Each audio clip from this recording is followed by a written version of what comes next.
स्वागत है आपका एक बार फिर से ऑपरेशन ऑफ जीएस के इस यूट्यूब चैनल पे। इसमें हम वीडियो में बात करेंगे कुछ इंपॉर्टेंट क्वेश्चन की, जो कि है फंडामेंटल राइट यानी कि मूलभूत अधिकार के बारे में कुछ इंपॉर्टेंट क्वेश्चन है जिसको हम देखेंगे। हम कोई भी टॉपिक पॉलिटी का पढ़ लेते हैं, लेकिन सबसे ज्यादा इंपॉर्टेंट क्या होता है, उसके क्वेश्चन को करना। तो इस वीडियो में हम कुछ इंपॉर्टेंट क्वेश्चन को देखेंगे, अपने कॉन्सेप्ट को समझने की कोशिश करेंगे कि किस तरह के क्वेश्चन पूछे जाते हैं किसी भी कॉम्पिटेटिव एग्जाम के बारे में, या सीडीएस है, सीएपीएफ या एफकेट के बारे में हम बात करते हैं। तो देखिए हमारा पहला क्वेश्चन क्या है, विच what part of the Indian constitution deal with fundamental right. क्या करता है, फंडामेंटल राइट से डील कौन सा करता है। What part of the Indian constitution deal with the fundamental right, यानी कि फंडामेंटल राइट से डील कौन सा करता है। देखिए आपका क्वेश्चन में ऑप्शंस क्या है, पार्ट सेकेंड में, बी पार्ट थर्ड में, ना पार्ट फोर्थ में या पार्ट फिफ्थ में। तो देखिए इस पर्टिकुलर क्वेश्चन का आंसर होता है पार्ट थर्ड में, यानी कि फंडामेंटल राइट किसके बारे में बताया गया है, पार्ट थर्ड। जैसे इंडियन कॉन्स्टिट्यूशन को कई सारे पार्ट में डिवाइड किया गया है, उसमें जो फंडामेंटल राइट्स है वो पार्ट थर्ड में इंक्लूड किया गया है। अब हम चलते हैं अपने अगले क्वेश्चन की तरफ। तो देखिए आपको उसका आंसर मिलेगा पार्ट थर्ड में। अब देखिए हमारा अगला क्वेश्चन क्या है, which fundamental right ensure the freedom of religion, यानी कि कौन सा फंडामेंटल राइट्स हमारे फ्रीडम ऑफ रिलीजन को एक्सप्लेन करता है, यानी कि किस पार्ट में रिलीजन के बारे में बताया गया है। Which fundamental right ensure freedom of religion, यानी कि फ्रीडम ऑफ रिलीजन के बारे में बताता है। इसमें इस क्वेश्चन का आंसर क्या होगा, आप पहले सोचिए। तो देखिए इसका आंसर क्या होगा, आंसर नंबर सी। क्या होगा, इसका आंसर होगा answer number C, right to freedom of religion, यानी कि स्वतंत्रता का, यानी कि हमें इस धर्म की स्वतंत्रता का अधिकार, सॉरी क्या है, हमें धर्म की स्वतंत्र। तो देखिए ये हमारा सेकंड क्वेश्चन था। अब हम अपने थर्ड क्वेश्चन की तरफ चलते हैं। तो देखिए इसका आंसर क्या होगा, right to freedom of religion. अब देखिए हमारा अगला क्वेश्चन है, which fundamental rights can be suspended during the national emergency. सबसे इंपॉर्टेंट क्वेश्चन, और ये क्वेश्चन कई बार आ चुके हैं।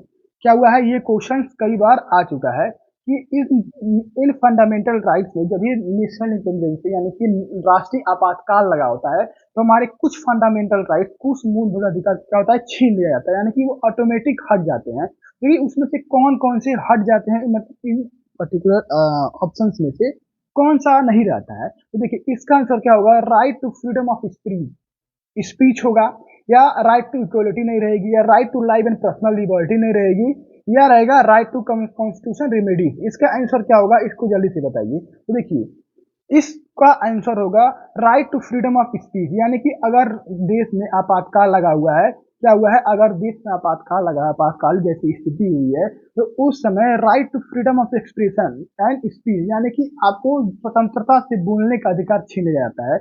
यानी कि उस पर्टिकुलर समय में जब नेशनल इमरजेंसी लगा हो, तो आपको आर्टिकल नंबर 19 यानी कि आर्टिकल 19 में आपको स्वतंत्रता का अधिकार छीन, यानी कि बोलने की स्वतंत्रता का अधिकार छीन लिया जाता है।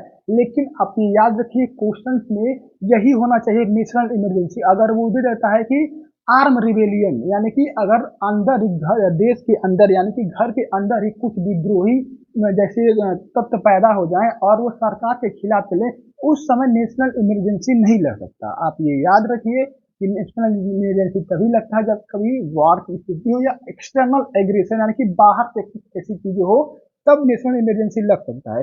अगर देश में ही अंदर अगर उग्रवादी है या कुछ ऐसी नए असामाजिक तत्व हो गए हैं जो बंदूक लेके सड़कों पे घूम रहे हैं या सरकार या लोगों को डरा रहे हैं, उस समय नेशनल इमरजेंसी नहीं लग सकता है। यानी कि उस समय right to freedom of speech हमसे नहीं छीना जा सकता। इसका आंसर देखिए क्या है, answer number B, right to freedom of speech. अगर आप वीडियो पे नए हैं, आपको चैनल पे नए हैं, तो प्लीज अगर आपको समझ में आ रहा है तो प्लीज चैनल को लाइक कीजिए और साथ ही साथ चैनल को सब्सक्राइब भी कीजिए। अब देखते हैं हम अगले क्वेश्चन की तरफ। देखिए अपना अगला क्वेश्चन क्या है, the right to equality to inherit insured in which article of the Indian constitution. Right to equality संविधान के किस आर्टिकल में दिया गया है, क्या है, राइट टू इक्वलिटी किस आर्टिकल में दिया गया है। तो देखिए ये क्या होता है, आर्टिकल नंबर 12 टू 35 क्या होता है। देखिए इसमें ऑप्शन में क्या दिया है, article number 12 to 35, article 14 to 18, article 19 to 22, article 25 to 28। देखिए आर्टिकल 12 से 35 तक के टोटल क्या होता है, आर्टिकल 12 से लेके टोटल फंडामेंटल राइट्स होते हैं। क्या हो, आर्टिकल 12 से और 35 तक टोटल फंडामेंटल राइट्स होते हैं। आर्टिकल 14 यानी कि अनुच्छेद 14 और 18 से, अनुच्छेद 14 और 18 से लेके क्या होते हैं टोटल आपके राइट टू इक्वलिटी, यानी कि ये ऑप्शन नंबर बी आपका सही है, यानी कि राइट टू इक्वलिटी के बारे में पूछा गया है कि कौन कौन से आर्टिकल्स इसके अंदर आते हैं। उसके बाद आर्टिकल 19 टू 22 क्या होता है आपका राइट टू फ्रीडम होता है। उसके बाद 25 टू 28 होता है राइट टू रिलीजन, यानी कि जो रिलीजियस के बारे में बताता है। अब देखते हैं हम अपने अगले क्वेश्चन की तरफ। तो देखिए इसका आंसर क्या होगा आर्टिकल 14 टू 18।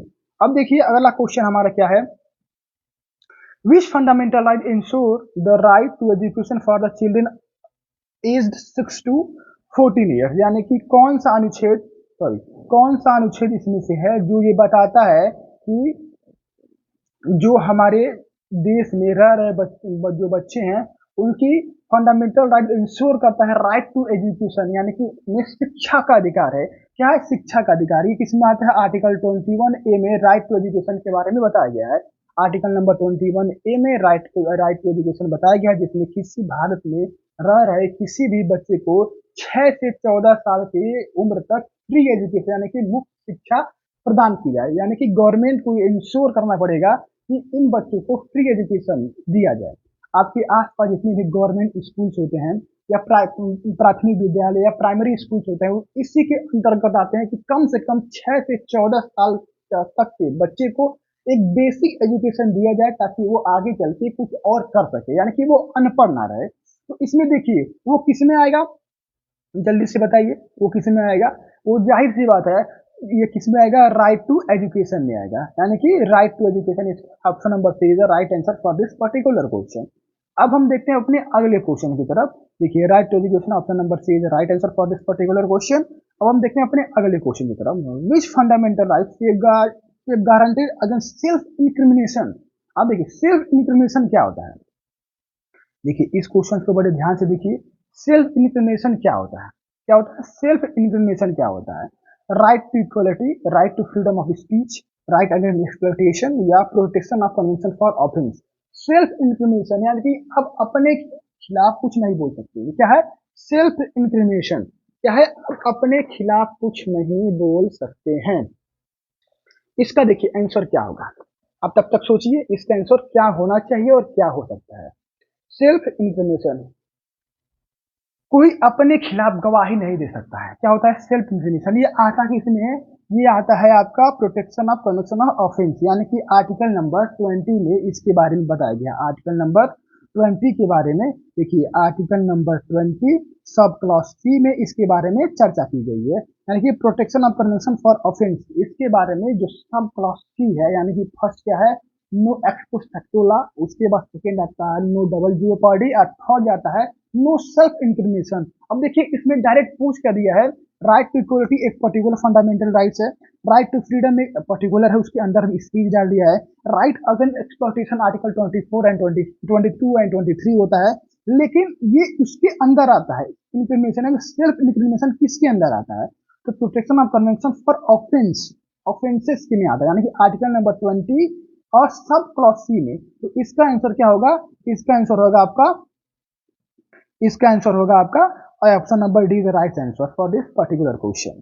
अब हम देखते हैं अपने अगले क्वेश्चन की तरफ बढ़ते हैं। देखिए इसका आंसर क्या होगा protection of convention for offences. अब देखते हैं अपने अगले क्वेश्चन को, which fundamental rights guarantee protection against arbitrary arrest and detention, यानी कि अगर किसी व्यक्ति को गवर्नमेंट द्वारा यानी कि पुलिस द्वारा अपने पकड़ दिया जाता है। आप जानते हो कि दो तरह के डिटेंशन होते हैं, एक प्यूनिटिव डिटेंशन होता है, एक प्रिमिटिव डिटेंशन होता है, और एक किस आर्टिकल के अंतर्गत आता है अगर आप जानते हो तो जानते होंगे अच्छी बात है, अगर नहीं जानते हैं तो हम जरूर से जरूर बताएंगे। ये आता है आपका आर्टिकल नंबर 22 में, यानी कि प्रिवेंटरी डिटेंशन, यानी कि किसी भी व्यक्ति को अगर पुलिस द्वारा बंद कर लिया जाता है यानी कि उसको गिरफ्तार किया जाता है बिना उसको अरेस्ट वारंट दिखाए, या ये नियम होता है अगर पुलिस किसी भी व्यक्ति को पकड़ती है यानी कि अगर थाने ले जाती है तो उसके 24 घंटे के अंदर यानी कि 24 आवर्स के अंदर उसको अपने डिस्ट्रिक्ट मजिस्ट्रेट यानी कि डिस्ट्रिक्ट कोर्ट या डिस्ट्रिक्ट मजिस्ट्रेट के सामने पेश करना होता है कि इस फला व्यक्ति को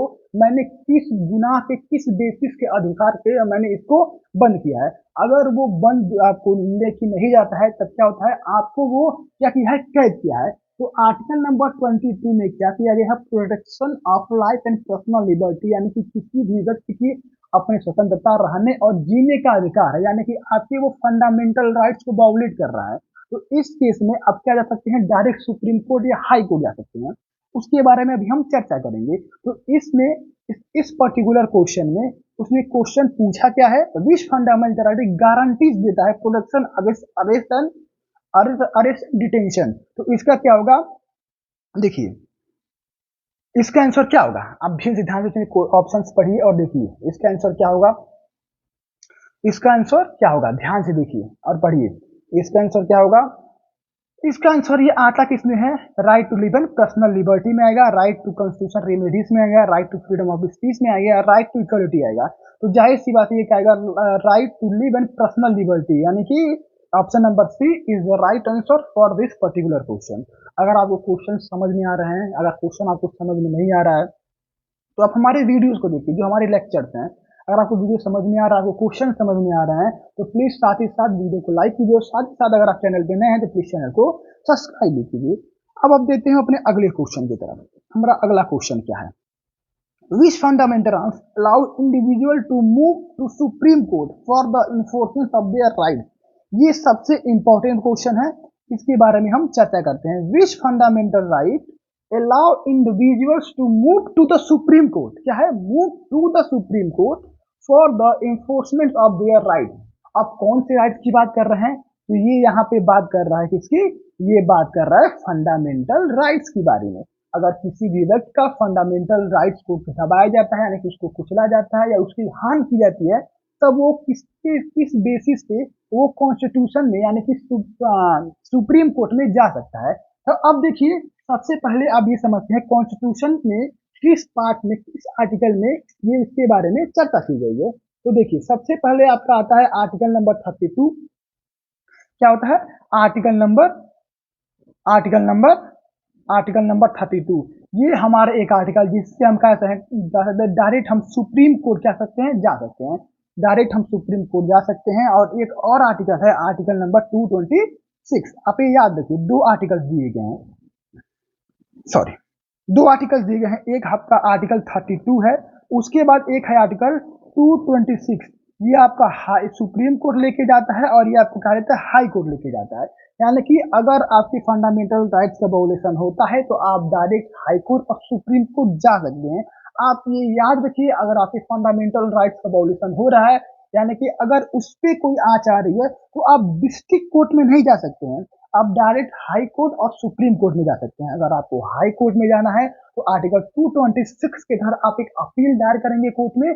क्या करता है, एक अपील दायर करेंगे जिसके तहत आपकी सुनवाई होगी। और अगर आप सुप्रीम कोर्ट डायरेक्ट जाना चाहते हैं तो आर्टिकल नंबर 32 के तहत यानी कि आर्टिकल 32 के तहत आप डायरेक्ट सुप्रीम कोर्ट जा सकते हैं। तो देखिए इसमें आपसे क्वेश्चन पूछा क्या है, which fundamental rights allow individuals to move to the supreme court for the enforcement of their rights. तो क्या हुआ, राइट टू कॉन्स्टिट्यूशन रेमेडीज, यानी कि आप कॉन्स्टिट्यूशन रेमेडीज में यानी कि आपने सुप्रीम कोर्ट में डायरेक्ट या हाई कोर्ट में अपने फंडामेंटल राइट्स के वायोलेशन के लिए आप जा सकते हैं। उसके